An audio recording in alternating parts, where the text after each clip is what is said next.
Hello everyone, welcome to my YouTube channel Special Academy. आप सभी का हमारे इस चैनल पर स्वागत है। तो आज हम डिस्कस करेंगे विभिन्न कालखंडों के नामकरण के बारे में कि किस विद्वान के द्वारा कौन सा नामकरण जो है तो किस काल को दिया गया है। तो देखिए हम डिस्कस करेंगे। जैसे यहाँ पर सबसे पहले है आदिकाल। तो आदिकाल को क्या नाम दिया गया है? जैसे वीर गाथा काल। तो वीर गाथा काल किसके द्वारा जो है तो नाम दिया गया है? तो आचार्य रामचंद्र शुक्ल जी के द्वारा।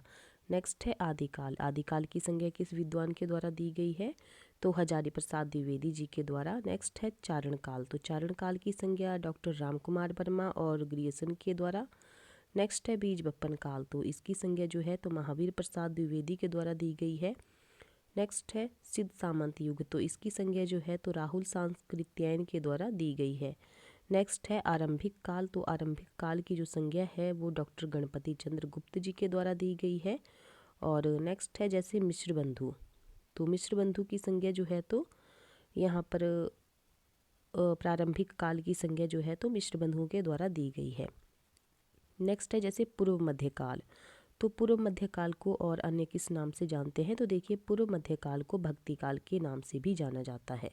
नेक्स्ट है उत्तर मध्यकाल। तो उत्तर मध्यकाल को रीति काल, अलंकृत काल, श्रृंगार काल और कला काल के नाम से भी जाना जाता है। नेक्स्ट है आधुनिक काल। तो देखिए आधुनिक काल को गद्य काल और वर्तमान काल के नाम से भी जाना जाता है।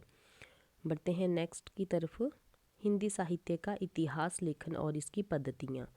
देखिए ये बहुत ही इम्पॉर्टेंट यहाँ पर जो है तो कह सकते हैं फैक्ट हैं, तथ्य हैं। हमें इनके बारे में थोड़ा बहुत जो है तो नॉलेज होनी चाहिए। जैसे सबसे पहले है इतिहास लेखन की पद्धतियों के बारे में। तो सबसे पहले है गार्सा द तांसी। तो देखिए इसके बारे में तथ्य जो मेन फैक्ट हैं वो क्या क्या है। इन्होंने ग्रंथ लिखा है इस्तवार द लाल इतरेउत्र एंदुई हिंदुस्तानी। और इस ग्रंथ में जो है तो 738 कवि और लेखक हैं। और हिंदी के साहित्यकारों की जो संख्या है वो 72 है। और बाकी सारे किसके हैं? उर्दू के हैं। और कवियों के जीवन और कृतित्व का इसमें परिचय दिया गया है। और यह इतिहास काल क्रमानुसार न होकर यहाँ पर लेखकों के वर्णानुक्रम से है। और नेक्स्ट है इसी शैली पर जो है तो मौलवी करीमुद्दीन ने तजकिरा ए शेरा ए हिंदी लिखा है। क्या लिखा है? तो देखिए करीमुद्दीन के द्वारा भी इसी के ऊपर ग्रंथ लिखा गया है और ग्रंथ का नाम है तजकिरा ए शेरा ए हिंदी। और इसमें वर्णित कवियों और लेखकों की संख्या कितनी है? तो देखिए 1004 इसमें कवियों की संख्या है। और इसमें हिंदी के कवियों की संख्या कितनी है? तो मात्र 62 है। नेक्स्ट है यहाँ पर शिव सिंह सेंगर। तो देखिए शिव सिंह सेंगर जो हैं तो देखिए इनके ग्रंथ का नाम क्या है? तो शिव सिंह सरोज इनके ग्रंथ का नाम है। और कवियों का परिचय देने वाला ये इतिहास ग्रंथ है। और इस ग्रंथ में जो है तो 838 कवियों की रचनाओं के उदाहरण दिए गए हैं। और कवियों की स्थापना जो है तो अकारादि क्रम से की गई है।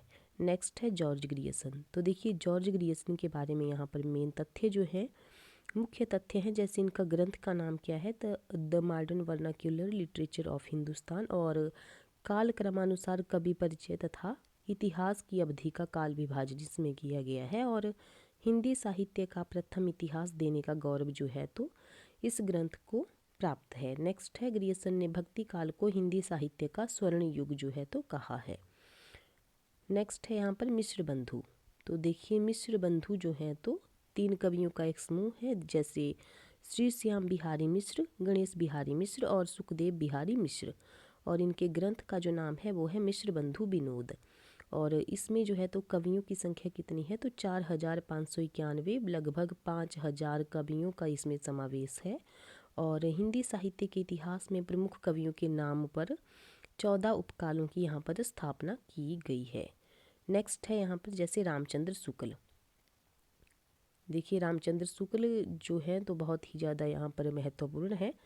और इनके ग्रंथ का जो नाम है तो हिंदी साहित्य का इतिहास, ये इनके ग्रंथ का नाम है। और 1929 में आचार्य शुक्ल ने हिंदी शब्द संग्रह का प्रकाशन पूर्ण किया। और उनका हिंदी साहित्य का विकास जो सन 1940 में शब्द सागर की भूमिका के रूप में प्रकाशित हुआ है।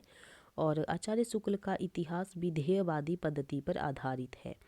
और जिसमें जातीय परंपरा, तदयुगीन परिस्थितियों और वातावरण का विश्लेषण करते हुए हिंदी के इतिहास को प्रस्तुत किया जाता है। और नेक्स्ट पॉइंट है यहाँ पर, विधेयवादी पद्धति के जन्मदाता किसे माना गया है? तो देखिए तेन को जो है तो विधेयवादी पद्धति के जन्मदाता माना गया है।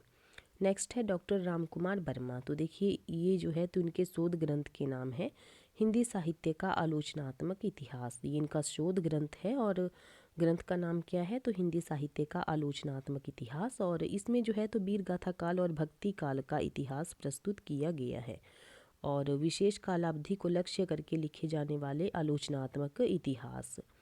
नेक्स्ट है अयोध्या सिंह उपाध्याय हरिऔध।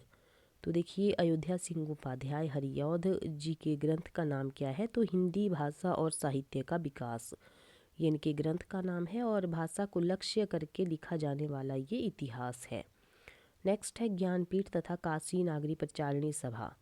तो इसके द्वारा भी काशी द्वारा प्रकाशित हिंदी साहित्य को बृहत इतिहास 18 खंडों में ये विभाजित है और समग्रता को लक्ष्य करके ये लिखा गया है। नेक्स्ट है हजारी प्रसाद द्विवेदी। इनके जो है तो 3 ग्रंथ यहाँ पर उपलब्ध हैं और जैसे साहित्य, हिंदी साहित्य उसका उद्भव और विकास 1952। नेक्स्ट है हिंदी साहित्य का आदिकाल 1952। हिंदी साहित्य की भूमिका 1940 में ये प्रकाशित हुआ है। 3 इनके ग्रंथ हैं और इनका ये प्रकाशन वर्ष है। नेक्स्ट है अंग्रेजी में लिखे जाने वाले हिंदी साहित्य के इतिहास। तो देखिए अंग्रेजी में कौन कौन से हैं और ये है जैसे a sketch of Hindi literature. तो इसको किसने लिखा है? तो पादरी एडविन ग्रीवन ने 1917 में इसको लिखा है। नेक्स्ट है a history of Hindi literature. ये किसने लिखा है? तो पादरी FEKE 1920 में ये प्रकाशित हुआ है। तो ये थे हमारे कुछ इम्पॉर्टेंट जो ग्रंथ हैं यहाँ पर इतिहास के, हिंदी इतिहास के।